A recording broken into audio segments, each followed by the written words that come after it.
Hi, I'm James Robinson. I manage money for a living. My company is called Robinson Stocks, and this is my stock pick of the week. Today, what we're going to talk about is my results, both for 2022, cumulatively since 2018, as well as how you would have done if you'd been an initial investor when I announced my money management business in August.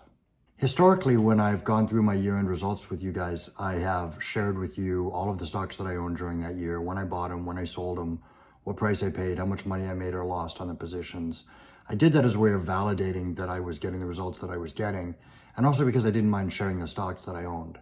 However, now that I have a money management business, the stocks that I own on the portfolio that I run is my stock in trade. It's proprietary, so I can't share that stuff with you anymore. So what I'm going to do instead is simply share with you the results that I have directly from my Schwab account. What I have to do, though, is a little bit complex. I have 4 different accounts that I run and that my portfolio is comprised of. The first account is my main long-term individual account that I've had since about 2018, since my divorce. My second account is a smaller account, which, believe it or not, is actually just gambling winnings that whenever I win money gambling, I throw it in that account. It's a much smaller account, but I also do run that account, so I'll have that data there. My third account is an IRA. It's, again, a little smaller than my main account, but the results will be computed there as well. And then finally, I have a business account, which, while it's very large, that account is really dedicated to owning dividend-paying stocks. So the results will be a little different than most of my portfolio. What I'm gonna do is go over each of those with you and comment on my results as we go forward. I'll also compare those results to the various indexes, and then we'll do the same thing on a cumulative basis. And finally, we'll do that with the much shorter run since I started the money management business. So let's get into my results. As we discussed, I have 4 accounts that I manage and that I trade my stocks in. The first one is my longest running account. It's my largest account. I've been running this account since 2018. I actually was investing obviously a long time before that, but I got a divorce, and that's when I sort of set up this account in my own name. And so that's as far back as I can go in terms of these results. But so let's look at this first account. It's got about $275,000 in it. My results for the year, you can see I was up 7.27%.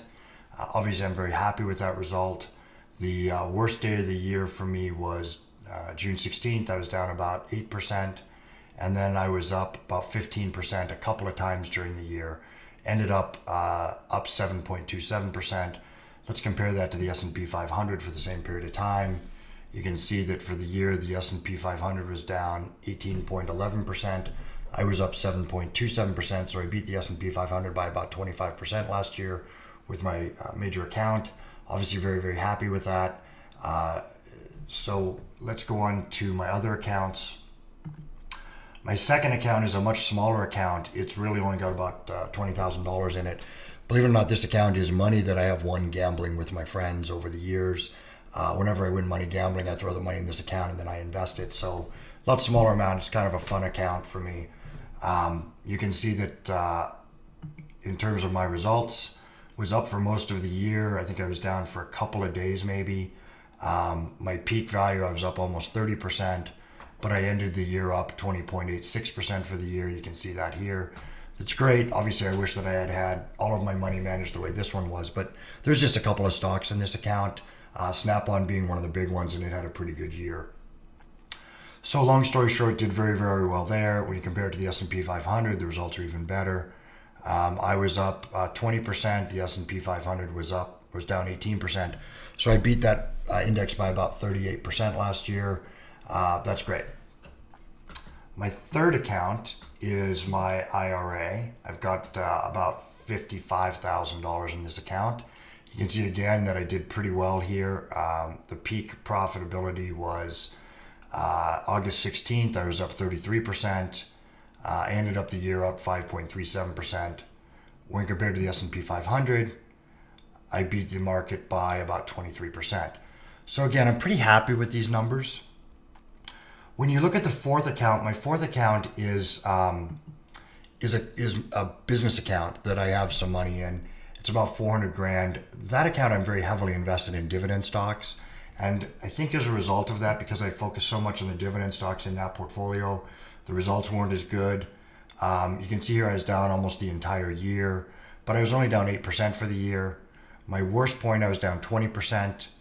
I actually was up 0.05% on December 1st, and then of course December crushed me, so I ended up down 8% for the year. When you compare that to the S&P 500, however, again, I still managed to beat the market by 10%. So when you look at these accounts, what you see is that, I did okay. I certainly beat the market by a very large margin. But that's kind of a hollow victory, because what I'm trying to do is create wealth, and I'm not creating wealth when I'm treading water. So what I'm going to look at next is the cumulative results for these 4 accounts, because while 3 of them were up, the one that was down was the largest account. That's a bit of a bummer. And so we'll look at those numbers and compare them right now. Okay, so now we're going to look at my accounts cumulatively since April 17th, 2018, which is when I set up this account, through today. You can see that I'm up 127% over that period of time. Compounded, that's an annualized return of 19.12%. Obviously, I'm very, very happy with that number. And this is my main investment account. This is where most of my money has been invested since I started the Robinson Stocks channel. This is the real measure of how well I've done. The other numbers, the other accounts you're going to see are basically mirroring these numbers, but they're much smaller amounts of money, especially going back to 2018 than when there was much less money in them. And the business account has only been open since August of last year. So while it's down, it hasn't been around long enough to really, have some of my investments pan out, especially when you looked at what the market's done since I started that account. I sort of started that account at the exact wrong instant. But when you look at this, you'll see that I'm up 19.2%, which is 120%, 127% cumulatively. When you compare that to the S&P 500, you can see that over that same period of time, the S&P 500 was up 9.86%. So since 2018, I've beaten the S&P 500 by 10% a year. They're up cumulatively 55%. I'm up cumulatively 127% because of compounding. So I've beaten the market by, call it 70% since April of 2018 using this account. However, I do have these 3 other accounts, and so we'll go over them as well. Here is my account for my small investment account where my gambling winnings is. Again, this is about $20,000, but you can see that I'm up about 46% since December of 2020, shorter period of time, but that's a cumulative annual return of about 21%. And again, when compared to the S&P 500, you can see that the S&P 500 over that same period of time is only up 6%. I'm up 46%. So I've beaten the S&P 500 with this account by about 40%. The third account is my IRA, and as you can imagine, that account has sort of grown every year as I've made larger contributions. Since looks like July 14th of 2020, that account is up 56%. That's an annualized return of 19.76%. When compared to the S&P 500, you can see again that I'm beating it by about 10% over that time period. So what I want you to be aware of is that if you look at these 3 stocks, I'm up basically 19 or 20% in all 3 of these portfolios. And that's most of my portfolio, and that's over a 5-year period of time now. The last thing I'm going to show you is the account for my business account. But again, that was started, as you'll see, in August 27th of 2021. That's about as close to the peak of the market as you can get. And you'll see that since that period of time, I am down 4.9%. Kind of a bummer because it's my largest account. That's an annualized, I'm actually down about 5.7%. It's an annualized loss of about 4.09%. But again, when you compare it to the S&P 500, the S&P 500 was down 12.27% over that period of time. And I'm only down 5%, so I beat the S&P 500 even there by 7%. But the takeaway I'd like you to have is that the longer accounts that I've had for several years, especially the biggest account that I've had for 5 years, has averaged a 20% return over that period of time, which I think demonstrates that value investing does work, and it does work in all markets. So those are my results relative to the long term for my portfolio. Okay, so here you can see my results broken down from 2023 on a simple spreadsheet. I've got the individual large account, the individual small account, which is my gambling account, my IRA, and my business accounts. You can see the results in the large account. I was up 7.27%. In the small, I was up 20.86%. The IRA was about 5.7%, and then in the business account, I was down 8.09%. You can see those numbers converted to dollar amounts. So I made about $18,800 in the large account, $3,000 in the small account.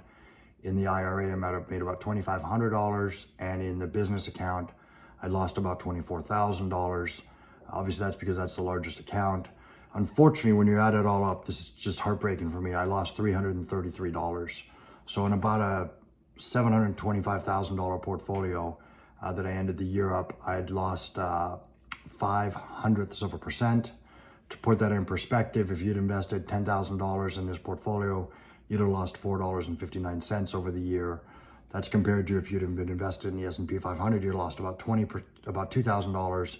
If you'd invested in the NASDAQ, you'd have lost about a third of your money. So relative to those things, we did very, very well. However, again, we had a $333 loss for the year, which is just crushing to me, especially when you consider that the market was down in the last week of the year. And in fact, it was down, my portfolio was down about $4,000, which is kind of a small fluctuation on a portfolio this size, about 0.5%. But because it was down 0.5% on December 30th, which was the last day of trading, instead of having a $4,500 gain, I had a $3,500 gain. I had about a $300 loss. So heartbreaking numbers because I really, really wanted to be positive for the year. But put in context relative to the S&P 500, again, we did very, very well. But those are the results. I was down about 0.05% for the year. The S&P 500 was down 18% for the year. So I crushed the S&P 500 and managed to do that without making any money. The final thing that I promised to talk about is the results for my investors since we started on August 29th. First of all, I'm not really sure it's very important how we've done over a 4-month period of time. We're trying to invest for the long term, and we're hoping that in the long term, our companies will do well. I would not have been surprised to find out we had lost money in the first 4 months, and wouldn't have been bothered by it because I'm buying stocks for the long time, not on a month-to-month or quarter-to-quarter basis. But as long as I'm doing this report on how things are going, and by the way, in fact, in part because things are going positively, I'm going to go ahead and outline that data for you. In August 29th, the S&P 500 was at 4,030. The S&P 500 closed out the year at 3,859, so it lost about 4.74%. If you'd invested with me instead of the S&P 500, your $10,000 you might have invested would have gone to $10,460, which is a 4.6% gain. That gain is not, we got very lucky on 2 stocks that we bought. We bought a company called MPX, and we bought Encore Wire, and both of those companies had very, very good results, and they had it very, very quickly. And the result of that is that it kind of pulled up the rest of the portfolio. So we'll take those easy wins when they come. We can't necessarily claim that they should have come that quickly. I thought it would take much longer for those companies to turn around. But long story short, if you'd invested in my portfolio, you'd have been outperforming the market by 9%, and we're pretty happy with that. So that's it for my year-end report. We managed to beat the S&P 500 soundly. We didn't make any money for the year, lost a little bit, but we also got this giant new venture off the ground of Robinson Stocks, and those guys, our investors, are doing well on that front. And so let's all look forward to 2023 being a much better year than 2022 was. Thanks.